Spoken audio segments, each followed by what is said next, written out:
What is going on, ladies and gentlemen? It is the Crying Gamer in the building. Today's international horror movie is Veronica. Let's review it real short. Let's get into it. The movie is allegedly based on true occurrences that happened in Spain when police came upon a crime scene. They go in, they see some paranormal activity, it is documented, and boom. Here we have the story of Veronica on film, baby. Now, is this one of the best horror movies ever made? We'll find out. So anyway, Veronica is about this girl who's raising her two children, or not her children, but her two sisters and her brother, who's actually adorable. The little brother is like, it's funny. You'll see when you watch the movie, when you see the little brother. I think he's so funny. But anyway, the reason she is raising her two sisters and her brother is not because the mother's not there, but it's because the father died, but the mother's not there because the mother's always working to put food on the table, so she can't be there. So Veronica takes on the responsibilities of being the mother to her siblings. So this has a tremendous effect on her. She's stressed out. She misses her father tremendously, and you can tell that she wants to talk and see her father at least one last time. So the question is, what will you do to see a person you love? What extent will you go if you could just see and talk to them one last time? So Veronica, in horror movie fashion, goes the way of the occult and tries to summon the spirit, or summon her father up by way of the Ouija board. But she, being a novice to the Ouija board, doesn't know what the hell she's doing, and she's trying to learn all these rituals and try to implement them, but ritual gone wrong. Anyway, so they do the ritual, she gets her friends together, blah, blah, blah, and they go to Catholic school, of course, perfect setting for a horror movie. You know, everything is horror in the Catholic Church, right? Anyway, they do the ritual, it goes wrong. She has she gets possessed. It's not a spoiler. She gets possessed during this ritual, horror movie style fashion. Goes about her daily life, and while she's going about her life, she's experiencing paranormal activity, and it's getting more frightening day by day. And she's like, "Whoa, something's wrong. This ain't Daddy. I didn't speak to Daddy. Something wrong." So anyway, she goes back and she speaks to a nun. A nun informs her about the situation which she's going through and tells her what she has to do to rid herself of this entity that's pestering her and what she did wrong. Okay, so that's the premise of the movie.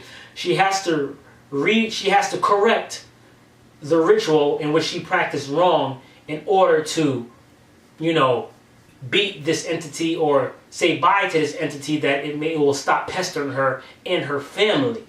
The question is, does she succeed? You will never know unless you watch the movie, because I'm not going to give you any spoilers. Anyway, let's get on to the characters in this movie.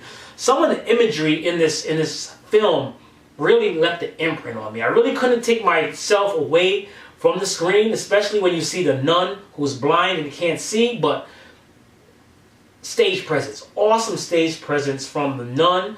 From when you see her father in the house, I was like, whoa, this is some impressive imagery, and it was believable. It was believable, and I was definitely impressed with the imagery of this movie. I want to say it wasn't really a violent horror movie, but the violence in it was done effectively. Wherever there was the violence and blood, it had to be there. Nothing was excessive, like just thrown on. We're just gonna pile on buckets of blood because this is a horror movie. None of that stuff. Everything was done effectively. All the blood and violence was where it needed to be. The music was very good as well. They mixed some good rock and roll with that, and kind of used some hypnotic stuff with it, and did countdowns, and kind of went to other scenes by way of hypnosis. I saw what they was trying to do, and it was pretty effective, but I didn't look at the screen while you guys was trying to hypnotize me though. But anyway, the presentation was good. The story, it was generic. The acting actually was, I enjoyed the acting. The acting was good. Of course, it's in another language, so I had to read Spanish, but that was fine. I don't mind subtitled movies. I think when I watch a subtitled movie, I seem to understand it more when I'm actually reading along. so it didn't affect me at all. Some of you guys may find offense to reading subtitles, but give it a chance, even if you don't like subtitles. I would compare this movie to The Exorcist. I would compare it to The Rite, Emily Rose, those type of possession movies. But this one, for some reason, just kept my interest the whole time. I thought it was very well shot. The acting was good. Characters really, like the nun, I'm going to go back and say it again, the nun really stands out in this film, and it was good. Some of the scenes where her mouth opens out so wide, I was like, damn, you need to star in another movie. Your mouth open up that wide. You in the wrong profession, girl. I'm sorry.